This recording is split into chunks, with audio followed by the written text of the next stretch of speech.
I let him cry out everything he needed to cry out before he eventually tuckered himself out and slipped off to sleep. I laid him down on the pillow and curled up beside him, wrapping my arms around his waist as I let the side of my cheek rest against his stomach. It wasn't the way I usually cuddled up beside him, but I couldn't let myself get too comfortable around him right now. Hieronymus seemed unhinged, potentially dangerous, and I didn't want to let my guard down. Sometime, in the middle of the night, I wake up with a pressing urge to pee. I stand up, shaking the remnants of sleep from my shoulders before I stand up and walk into the bathroom. I don't think I'm in there for even a minute when I hear Hieronymus stir restlessly on the bed. Tori?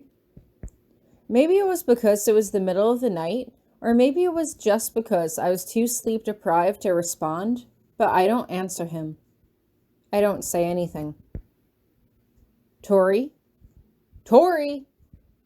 I can hear the creaking of the bed, and it doesn't take more than a few seconds before Hieronymus is suddenly standing in the doorway, flicking on the light. What? Stop! I say as I cover my eyes with both hands, and Hieronymus flicks off the light. I'm just in the bathroom. Go back to bed. No, I need you where I can see you, Hieronymus replies immediately, and I stare at him. Really? I'm peeing, I say dryly. Please just let me do my business. I'll be back in a second. I can't leave you, Hieronymus says, and my word catches on the way he says can't. Okay, I don't know if you made a vow, but I relieve you of any vows you've ever made to me, I say. Idly, in the back of my mind, I realize that includes our wedding vows, but I wasn't all too concerned with that right now. I can't leave you, Hieronymus insists. His legs wobble as if they're about to give out beneath him, and he quickly clutches at the edge of the sink for support as he lowers himself down to one knee. I sigh, finishing up my business as fast as I can. Hieronymus watches as I stand up and stays close beside me as I wash my hands at the sink. Let's go back to bed, I say, and he physically takes my hand as if I'm leading him back to bed like a child. He waits until I get into bed first, and then he crawls onto the bed over me, resting his head on my stomach as he wraps his arms around me. I literally can't get up with him in this position, and I wonder if he knows this. Go to sleep, Hieronymus, I say as I smooth back his hair, using a sleep spell to lull him off to sleep.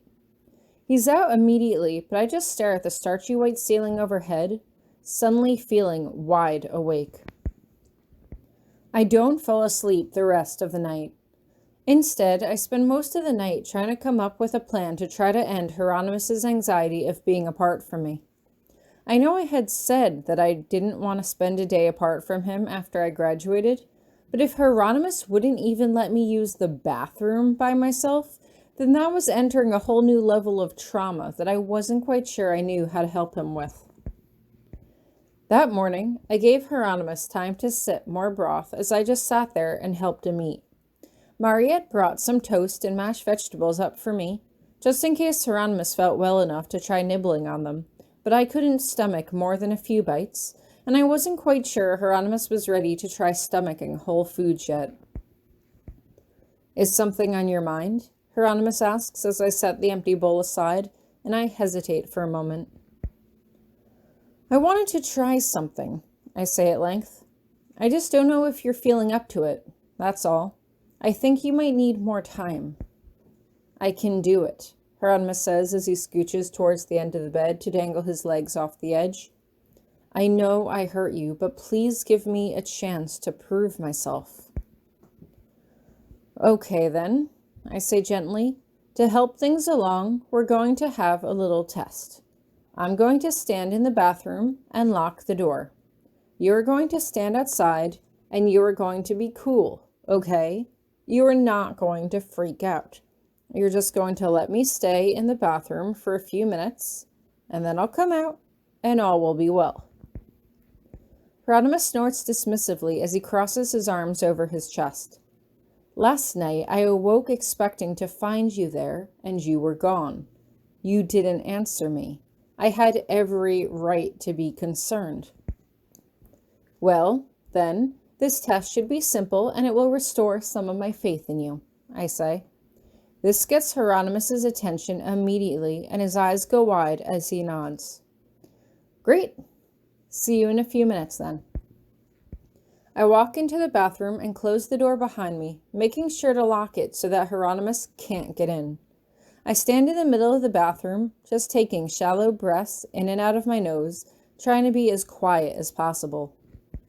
I don't even think it's been 30 seconds before I hear a nervous, "Tori?" from the other side of the door. I don't answer. There's a pause, as if he's listening for me, but I don't make a sound. He calls my name a few more times, and then he tries the door handle. "Tori? Tori?" He's starting to beat at the door with both hands, and I can't help but think that it hasn't even been a full minute yet. "I'm fine, Hieronymus," I yell through the door. "Calm down. I'm okay. I'm just standing in the bathroom." "I need to make sure you're okay," he insists, trying the door handle again. "I am fine," I tell him. "Trust me, I am fine. Nothing is happening to me. I'm just staring at the wall, waiting for you to calm down." "Tori, open the door." He sounds like he's having a breakdown as he pounds on the door with both fists, and now I don't even want to open the door. What the hell was happening to him? He was a man spiraling into madness, and I suddenly wasn't quite sure I was the right person to help him with whatever trauma he was clearly going through. Suddenly, it's quiet, like the calm before the storm, and I hesitantly move away from the door. Maybe it was just my instincts to get as far away from him as possible, but I'm lucky I listened to them as he literally uses a blast spell on the door, smashing it inwards. If I had been standing on the other side of the door when he used that spell, well, I don't want to think about what kind of state I'd be in. "What the fuck, Hieronymus?" I yell as I head out of the bathroom. Hieronymus is standing there, shoulders heaving, panting heavily. "What the fuck did you just do?" "I had to make sure you were okay," he repeats as he leans against the wall to support himself. "I had to make sure you were still there." "You could hear me," I yell incredulously. "You could talk to me. Plus, I was standing in the bathroom. I was fine." "Something could have happened," Hieronymus insists. "Yeah, I could have gotten seriously hurt when you blasted the door in," I snap. "Seriously, did you even think about that? Did you even think about how you could have seriously hurt me?" Hieronymus's eyes go wide as he stares at me in shock. No, apparently he hadn't realized that. Maybe his mind was in worse shape than I thought. "Tori, I only did what I did because I care about you," he says softly, and he looks to be on the verge of tears again. "I don't want anything to happen to you. I love you. You mean everything to me. He comes towards me as he says this, but I'm too overwhelmed by everything that had just happened and by everything that had happened over the past few months. As he reaches out for me, I pull back and slap him across the face. There's a resounding smack as he recoils, and he stares at me like he can't believe I just did that. Neither could I. "You need to get it together," I tell him, my voice shaking with tears that have started to fall. "This whole time, I thought you were happy with Violet, so I let you be. It was fucking killing me inside, trying to take over your Viscount duties, trying to take care of you and use green magic to keep you alive, never knowing if you would ever wake up, never knowing if this was my life now, if I would have to be alone for the rest of my fucking life. I can't imagine what you went through. I can't imagine what it was like for you to be trapped there and to be so afraid that you would never be able to get out. But you don't have to worry about me leaving you, because I know this is my fault. It's my fault that you were attacked, and it's my fault that you were stuck there as long as you were, because I was so sure you wanted to be there that I didn't try to get you out. But you were the one who was always supposed to be there for me. I wasn't supposed to be the one to look after you. I'm the wild seed. I'm the one who doesn't know any better. You're the one who was supposed to teach me how all of this worked, and instead I had to figure everything out on my own. One minute I was a teenage girl, and the next I was an adult, trying to figure out how to be a viscount and analyze tax law and be fair and equitable in trial proceedings, and I'm just a student. I don't know how to do any of this stuff. But you weren't there. I needed you, and you weren't there. I'm crying in earnest now, my existence quivering as if it were dangling on the edge of a fraying string, but I do my best to stay composed as Hieronymous stares me down. How long was I gone for? He asks quietly.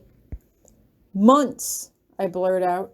You've been gone for 7 months, Hieronymous. You asked me how school was. Graduation came and went. I didn't even talk to Potsdam. I haven't talked to my friends. I haven't had time to do anything. A few nights ago, I was in Shetlock, and now I'm worried that if you had woken up and I wasn't here, you might have seriously hurt yourself, and I don't know how to deal with that. Hieronymous comes at me suddenly as he pulls me into him, hugging me tightly into his chest, and I can't help but sob into his arms like I used to. I didn't want to cry. I didn't want to carry on like this. Our positions had been reversed. He was the one who cried and carried on, and I was the one who took up the emotional and financial obligations of this relationship with a begrudging sense of duty. But maybe it wasn't that simple. Maybe, for the first time, we were finally on the same level. I didn't want to cry. I didn't want to overburden him when he clearly had so much mental trauma to work through on his own, but I couldn't deny that I liked the way he held me and smoothed back my hair. Shh, Tori, he says gently. It's okay. I'm here now. It's going to be okay. Promise me? I ask him, and Hieronymous just chuckles as he shakes his head. For the first time since he had woken up, I dared myself to hope that maybe, just maybe, things were going to be okay.